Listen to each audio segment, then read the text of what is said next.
Welcome to the Will to Power podcast. I am your host, Nick Vital. Before we begin, please hit the subscribe button. Before I'm making this, I'm at about 96 subscribers. Now, I just started, and I've been a little bit intermittent with the podcasting, but I believe that this is the most important one that I've made so far. So if you can, subscribe, share it in your Telegram groups, in your WhatsApp groups, Facebook if you're still on that, and get this podcast out because I think this is extremely important information. So let's begin.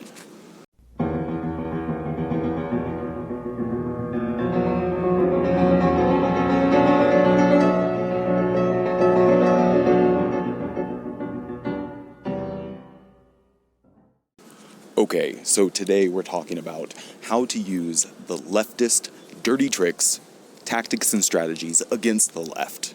And believe me, there are plenty of them. So before I even begin, I'm going to run through all of them really quick for all of our benefit. They fall in the categories of using framing and language. I mean, we all know that SJWs lie. Utilizing guerrilla media. In real life organizing and activism, leftists do a ton of that. Insinuating ourselves within institutions, as we all have become acutely aware of, that's been going on. Developing parallel and independent institutions. Actively targeting youth. Now, I know that sounds terrible, but, this is what leftists are doing. Another thing to do is to exploit and promote division. We all know whose trick that is, right? That's Rome's trick.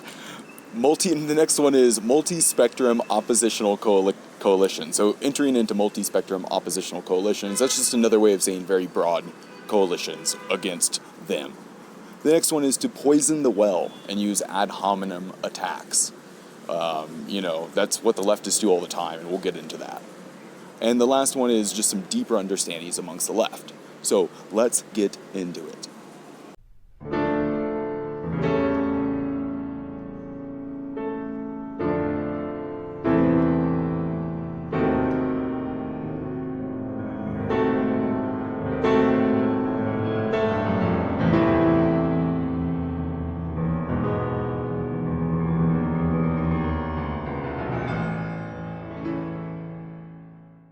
Now, the first dirty trick and tactic of the left is, for lack of a better word, lying. And whenever I say lying, I mean presenting ideas that seem plausible and presenting them as reality.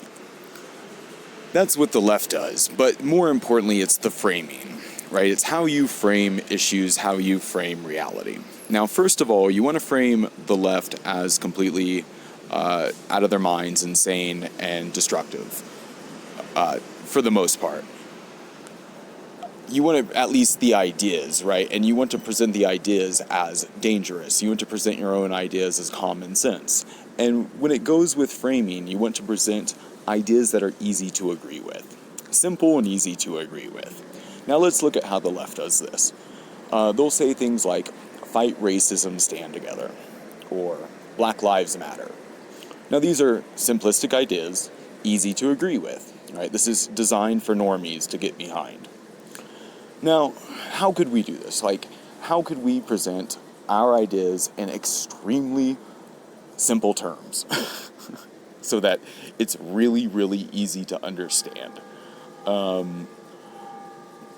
present this a couple ways. So, for example, if you're really into border security and stopping replacement, again, you want to be able to present things in a way that's easy to agree with, that doesn't cause people to go far out onto a limb, right? Saying fight racism, stand together, you don't even necessarily have to agree that every white person is racist, but it's easier to agree with than that a further limb.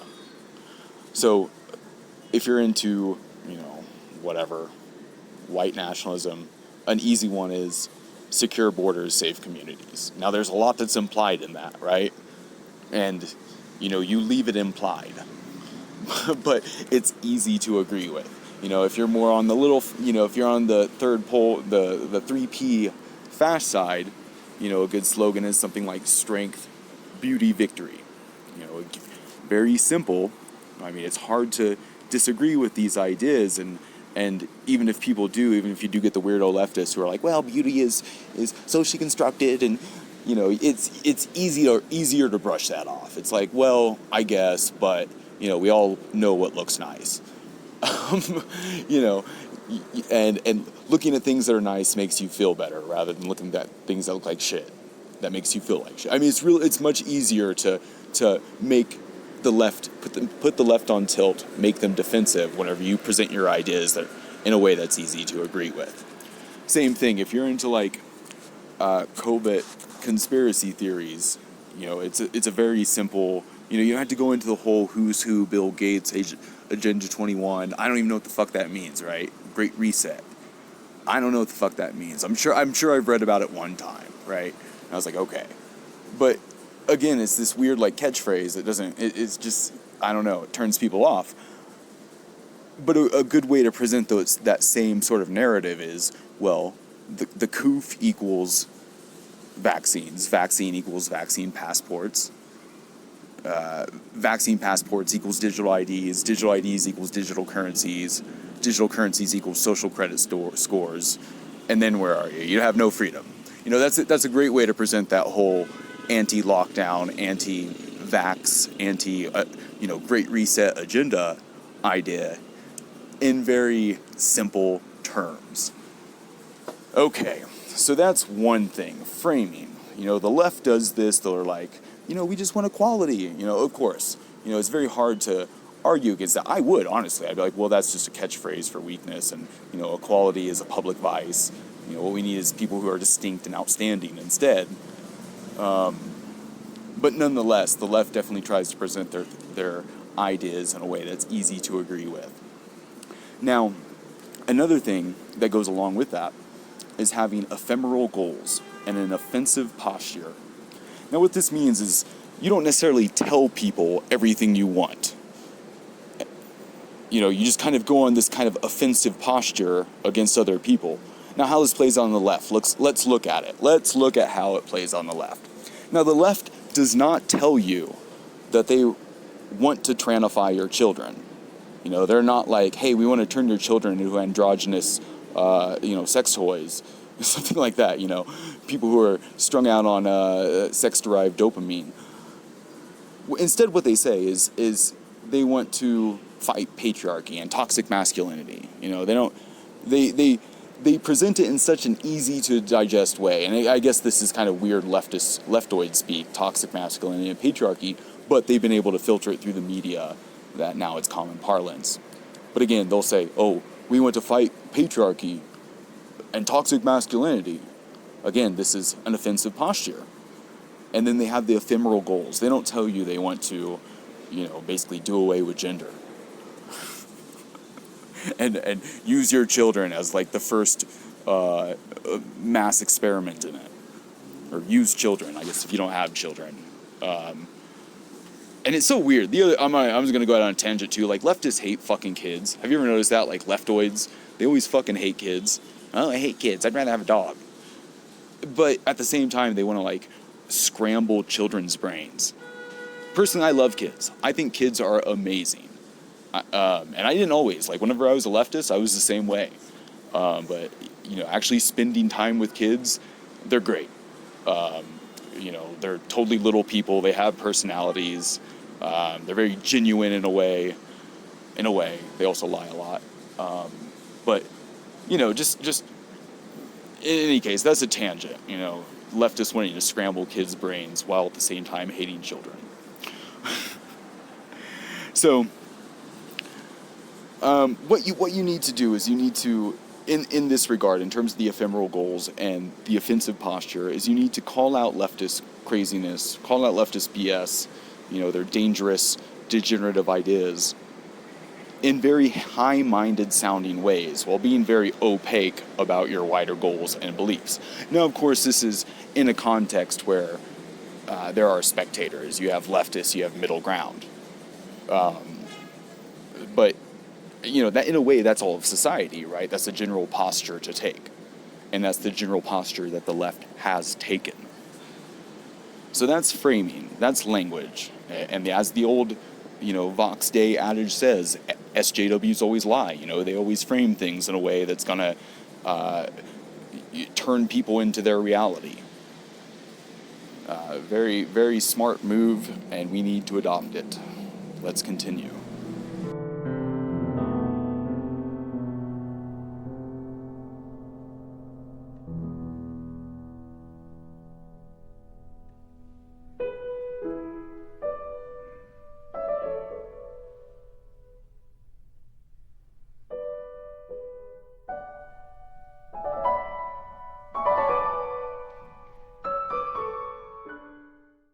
Now, the next thing that leftists have done quite successfully is utilizing guerrilla media. And in this case, I'm talking about in real life, on the street kind of media. You had people like, what was that fucker's name? The graffiti artist, Banksy, is, anti-globalization, yada, yada, yada. Look how far that went. So, and that same sort of thing, you have that on a mass level. You had that in the punk rock scene, right? You had people wheat pasting. You had people passing out flyers, people using pamphlets to spread information. And this is very powerful. And you'll see organizations like the Patriot Front do that. Now, again, I have my critiques of the Patriot Front. I have the other podcast on that if you want to listen to that. But, generally I think in terms of strategy and tactics, they utilize some of what I'm saying, right? I'm basically saying they're doing a good job in this regard. Utilizing those kind of in real life guerrilla media, the kind of print and graphic design media that you make yourself and distribute yourself. Obviously, got to do this in a smart way, but it's a smart idea. Leftists have been doing it. It's not a bad idea for us to do it ourselves. And this goes on to my next point, and that is in real life organizing and activism. Now, this is probably not as big of a thing that's going to occur in the right, but it's not something that should be overlooked as much. And this is essentially where you have two or more people in a single location who work together to do something locally. Whether that's pass out flyers, or that's, go to school board meetings, some sort of like organization to get things done in the local area. Now, this is very smart as well. This needs to occur. And generally how this occurs amongst the left is it's a cell structure, right? It's either autonomous cells. Well, you generally have a central organization or some sort of center. And then you either have cells that take direct orders from that center organization, or you have autonomous cells who draw inspiration and affinity with that central organization and take the initiative to work on its behalf. So that is something to consider. The other thing that leftists will do is from that point where they have a few people working locally, they will also develop or enter into front organizations, right? They won't necessarily present themselves, again, all of their goals, all of their hopes and dreams, right on their sleeves. Instead, they'll, present themselves in a way that's intelligent, that reaches out to the middle ground, and they'll enter into organizations that, have typically single issues that appeal to people locally, or appeal to people at the time. The left did this with kind of the Israeli-Palestine conflict for a long time. The Iraq War. There are tons of protests against that before the bankers took over the left. Tons of protests about that. Now, not so many. But it's a smart idea, right? A lot of, and it's kind of interesting when you're in the left, you see a little bit. You have like these organizations like Black Lives Matter and these protests and these events, and you'll have these different, organizations amongst them trying to jockey for influence and power within them. But that's a little bit too much to talk about here, and we'll continue on. The next thing is actively targeting youth. Now, youth have amazing energy. In a way, politics is politics is a young man's game, right? You need a certain amount of energy and zeal to carry on in politics, or carry on in political activism for a long period, You need a strong belief. You need a drive. You need a compulsion. That's a characteristic of young men.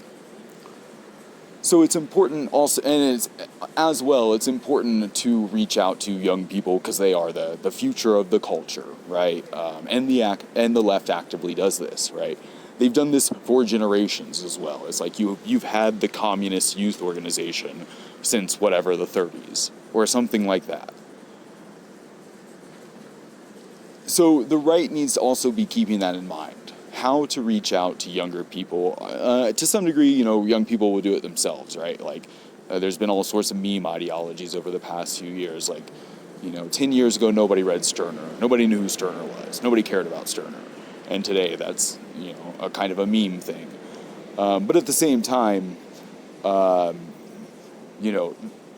engaging youth in a way that kind of steers them away that is going to be more strategically valuable over the long run. And I'll talk about that more in a moment as well.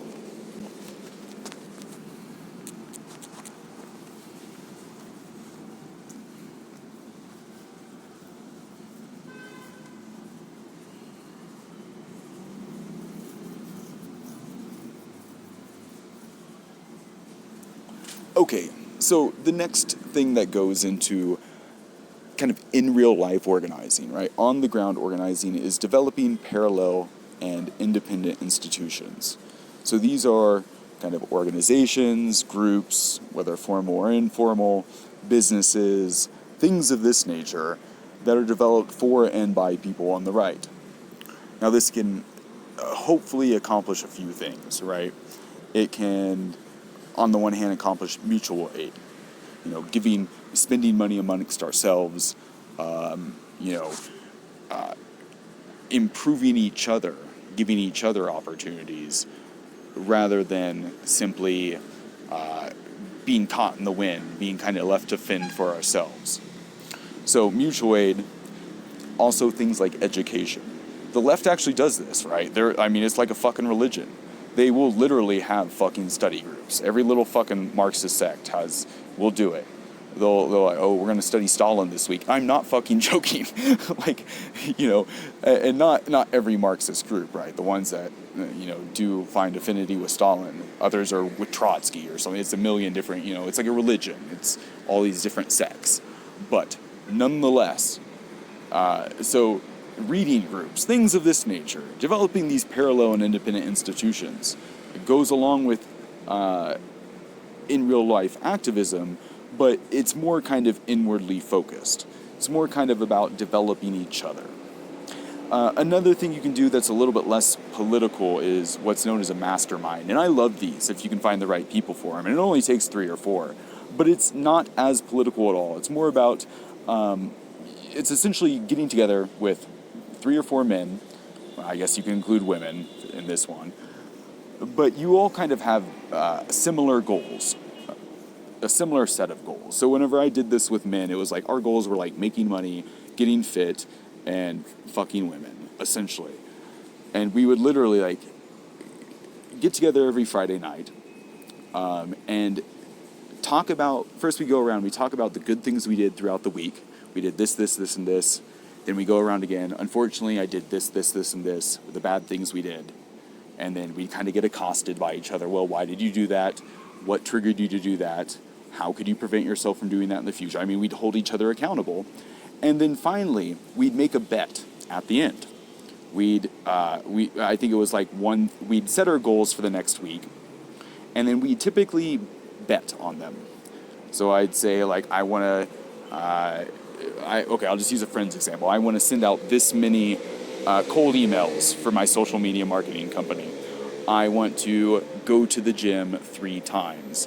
I want to not cheat on my diet. I want to meditate 20 minutes a day. Things like this. And, you'd bet $5 on each one. Something like that. I guess if you're balling, you could donate, or you could bet $50 on each one. And this is a way to hold yourself accountable and surround yourself with people who also have big goals. Now, these people are also going to have resources as well. So you're going to be, it's just kind of putting yourself on a rising boat sort of situation. This is good to do regardless. But, it's typically the sort of people who are interested in this sort of self-development and this sort of collective self-development, this sort of supportive self-development that's actually focused on goals and not virtue signaling, not who can be the biggest virtue signaler. These are going to be right-wing men, or people, at least the normie right, conservatives maybe. Not going to be a lot of new males doing this, and if there are, you can kind of fuck with them about it. So that's something to consider as well in terms of independent institutions. Now, you can obviously go bigger. Like I'm saying developing parallel and independent institutions. I'm talking about what you can do right now. But, obviously in the future, it'd be, if you had the virtue socialist People's University, People's University, some bullshit like that. If you had bigger institutions that were doing this, this would be amazing. Similarly, student clubs, things of this nature.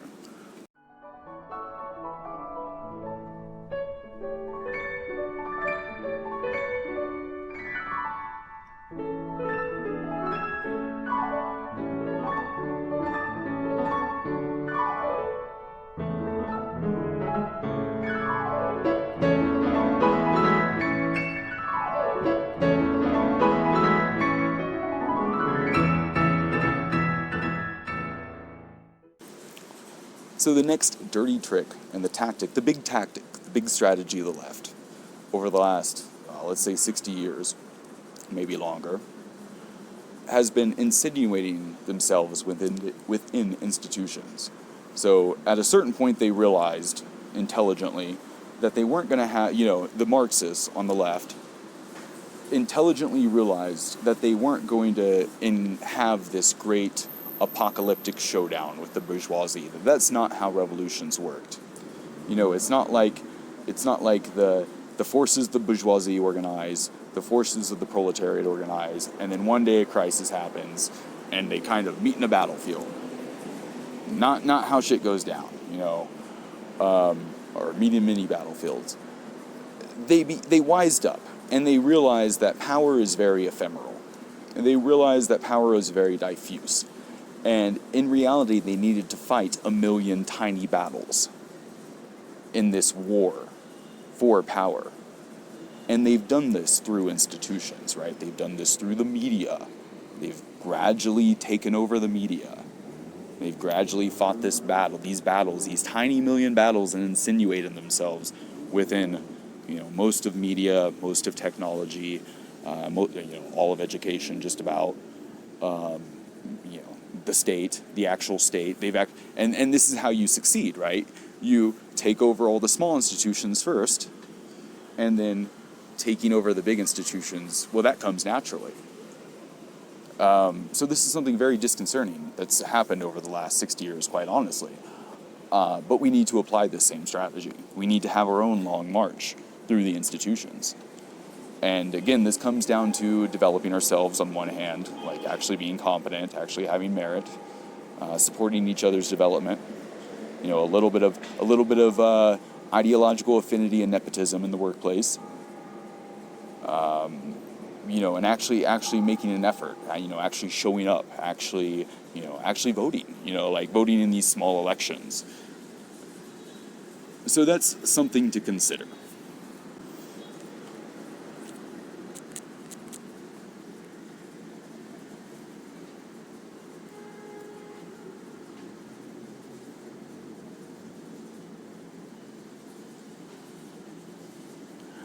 So the next big dirty trick, the dirty trick of the big left, which left that is promoting and exploiting division amongst, their enemies. So we need to do the same thing. We need to promote and exploit as many divisions as possible within the left. We need to cheerlead divisions within the left. Whenever the Manchin guy, whatever the dude, this Democratic senator, whenever he blocks Build Back Better, we need to be very happy about that, because that's a very big roadblock for the left. And that's something that's very good for us. So the same thing, any kind of divisions that we can exploit, the better. And you saw this last year, right? What was the big meme victory of 2000. I think it was 2000, maybe 2001. I think it was 2001. What was the huge meme victory of 2001? It was Super Straight, right? That was the thing that really sent the tranny left, off the edge. It got me banned from Twitter permanently. And that was the thing that kind of drove home the division, right? And it's the same thing. Exploiting and encouraging those sorts of divisions between normal people and the left, but within the left itself.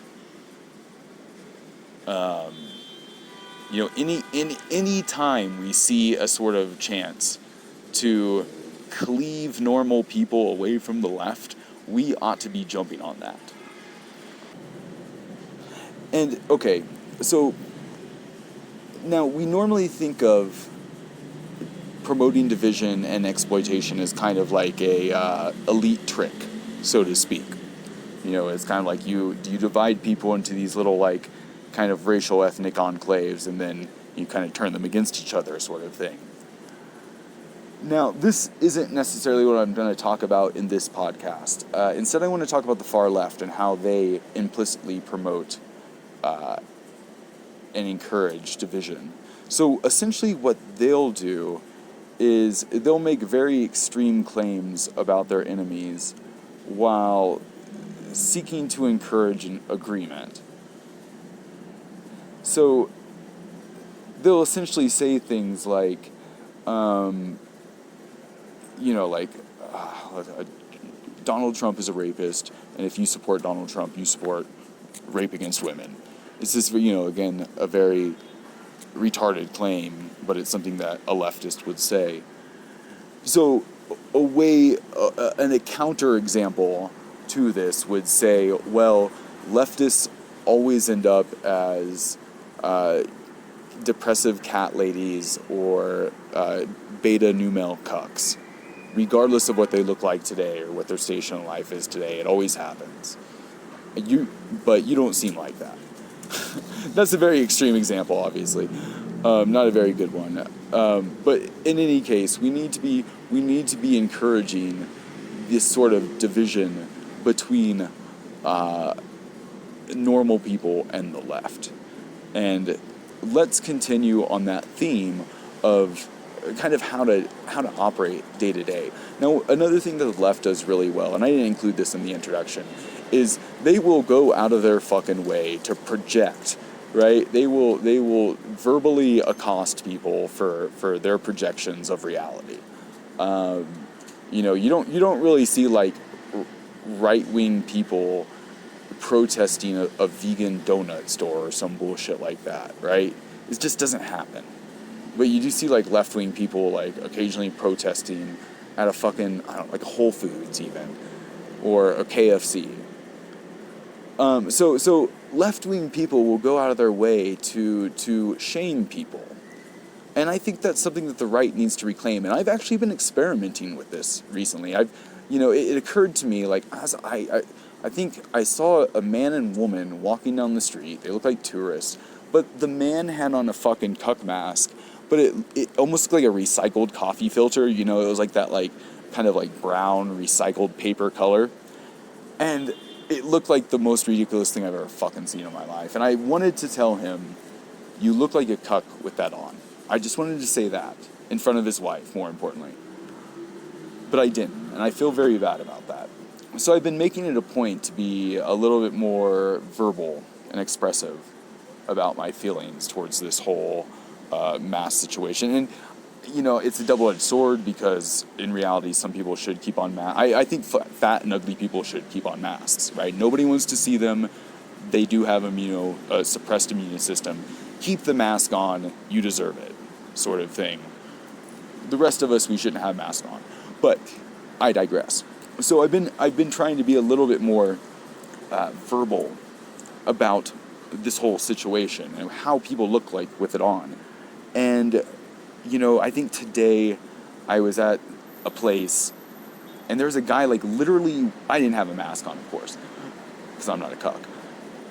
And there was this man standing outside the fucking door, like, waiting for me to leave so he could come in. He had a mask on. And I don't even know if he spoke English quite. I don't live in Cuckland to stand. And in any case, so I walk out and I say, if you haven't died by, I said it like this, I said, if you haven't died by COVID, I don't think you're going to die yet. I don't think you're going to die. And I walked out and I told him like this. I said it very plainly. If you haven't died from COVID yet, I don't think you're going to. And I walked by. And then I think, I was feeling a little bit emboldened by that. So I think I did call somebody else a cuck, within a minute of that. But I digress. So we need to be more, I don't want to say virtue signally, but we need to be a little bit more spiteful, like the leftists, more or less, right? The right kind of has this posture of like, oh, I just want to be left alone. I just want to be left alone, and well, we all know, as we're all seeing, we're not going to be left alone. It's not going to happen. So we need to start amping up the pressure ourselves, like the left has been doing and like the left is more comfortable doing. We need to call out people. And again, do it in a way that doesn't, that does have a possibility of winning over middle people. Oh my God, they're coming after me. This is a BAP situation.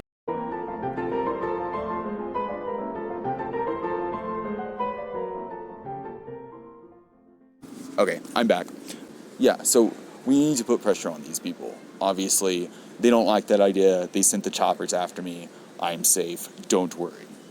So the next thing is we need to be better about operating in, multi-spectral oppositional coalitions. And smart people do this, right? They look for allies, essentially. It's not that hard of an idea. You have to have allies. The left will, again, insert itself into front organizations. They'll also create these kind of broad organizations. They'll join together for big protests and things like this. But that's essentially how power gets challenged. It's generally a broad coalition, because society is diverse, right? I'm sorry to tell you this if you're a Wignat, but America is a diverse place. Cry harder after you process your trauma, come back to the table and we'll discuss strategy.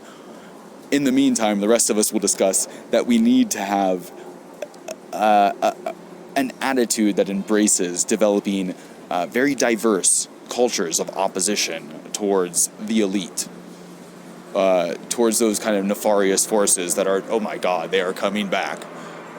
Well, I'll run back into the sewer now. But towards those, we need to develop those broad coalitions against those nefarious forces that are trying to basically imprison us in open air. And we need to develop, and from that, within that position, we can better articulate our ideas in a way that people are more inclined to agree with us.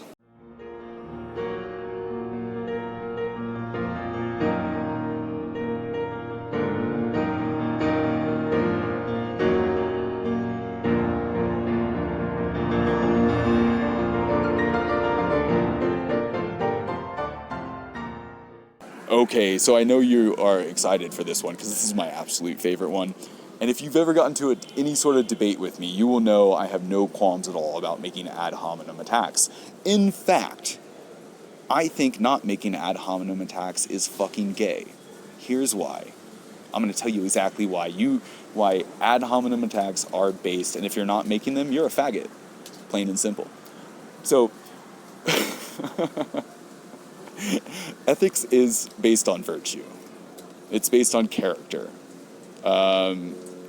It's based on what you do. Your habitualized action turned into the person you are. So any sort of ideas, they're going to either come from a place of a certain sort of action or they're going to encourage a certain sort of action. They're going to come, oh my God, they really don't like this discussion. They're circling me.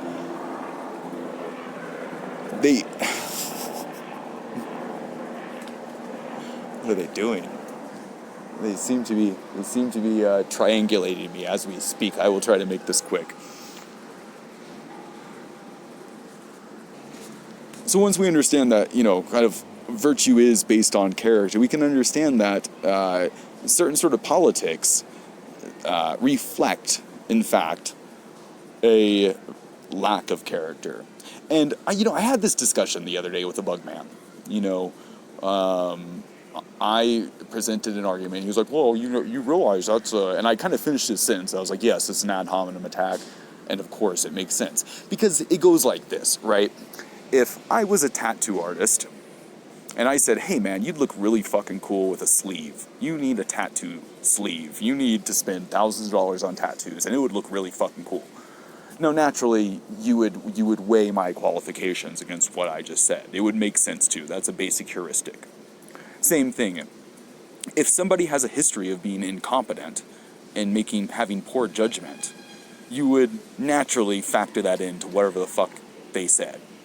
It really makes common sense. You have to be a real fucking Bugman to just regurgitate, your Logic 101 class.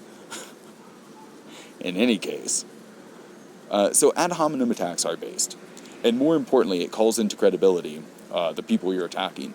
Now, the left has no qualms of doing this at all. Think about how they, again, treated Donald Trump. It was orange man bad, he's a racist, he's a rapist, all of these things. And they do this constantly, right? It's like nothing that that was the meme, right? Donald Trump could cure cancer and the left would still hate him. But they routinely do this, right? It's like, well, anything you say is rooted in white supremacy, or anything I don't like is rooted in white supremacy. And simply put, the right should be doing this as well. I mean, I do this all the time, right? Anybody who disagrees with me is a fag. That's maybe not everybody. I like to learn from people. I will say that. I like to stay humble, but I have no qualms with calling out faggotry among the right.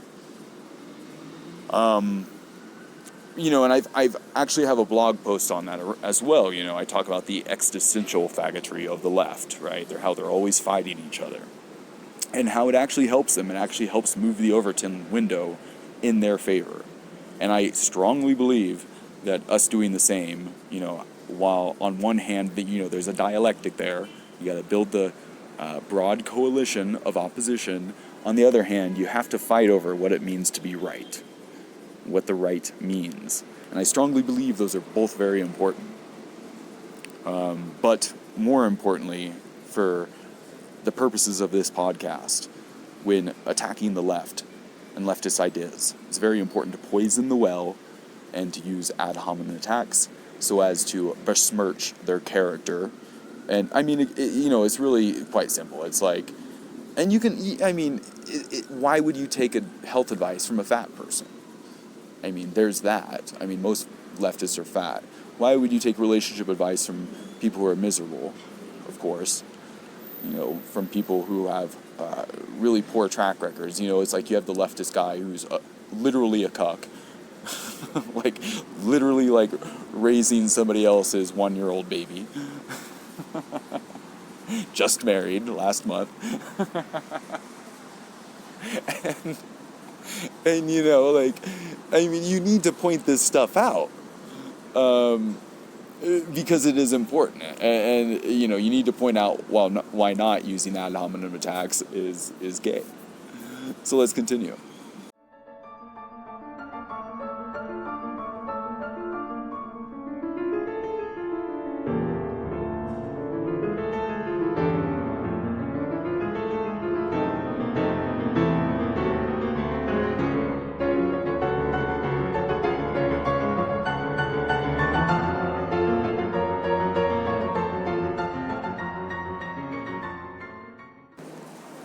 This last area, I'm going to go a little bit deeper here, and I want to talk about the deeper understandings of the left. So the understandings about politics and power.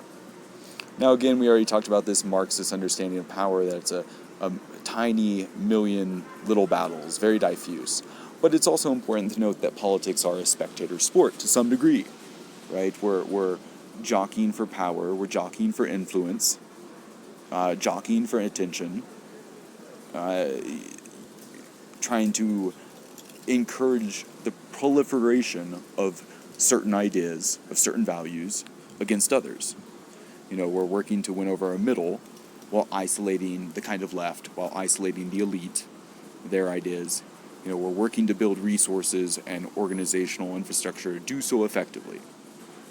So, again, thinking of our interactions with the left as a kind of spectator sport of who's watching, how can we use this opportunity to win people over?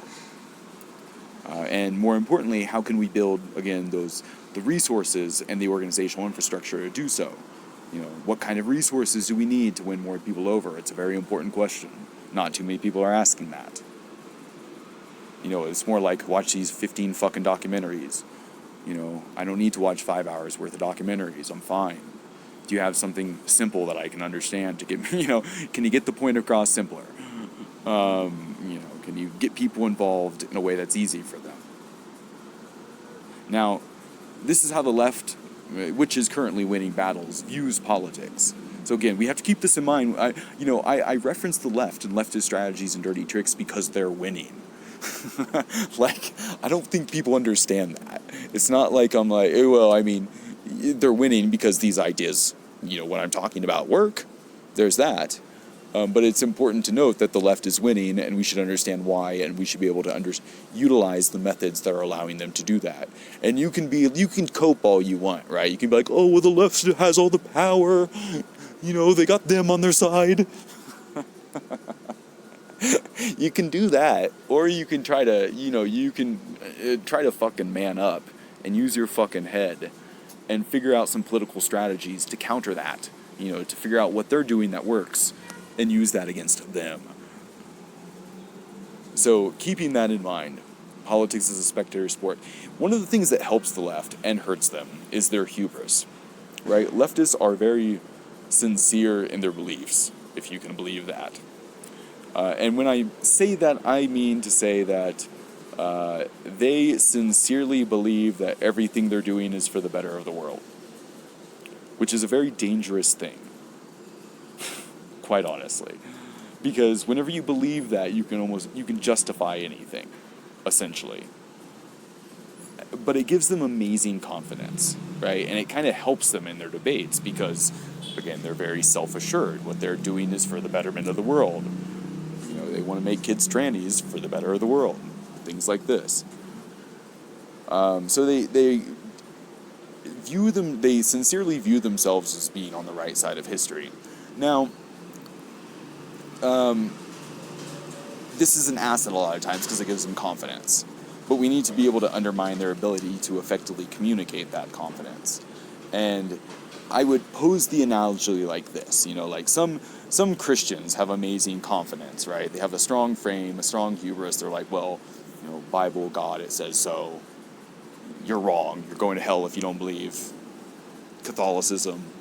And I guess it's a strong frame, but, it's just so fucking out there, right? Nobody's won over by that. Nobody's like, oh, that guy's really confident. But, it's just too out there. It has to be plausible. And unless you're a Christian, it's not plausible. I'm sorry. And even when you are a Christian, right? Like, it's kind of like, yeah, I'm kind of Christian, but I don't know about this weird, very orthodox political reading of whatever, Christianity or Catholicism. So this is an interesting thing. This leftist hubris, this amazing self-assuredness that they're operating for the betterment of the world. And I guess the best way to counter this is to point out the kind of potential for unintended side effects, the unintended consequences, iogenic harm. And to point that out among a wider audience. So that is to say, undermine their ability to, again, effectively communicate that confidence to other people. So those are some of the dirty tricks. That's how the left operates. I talked a little bit about how the left thinks, but that will give you a proper understanding of how you can use what has been so successful for them to basically hijack Western civilization, Western culture, so we can do that to counter them and take back power, essentially, because that's kind of what it's about. So, if you enjoy that, again, do me a favor, subscribe, share this podcast, and leave a comment. And I will catch you next time. Peace.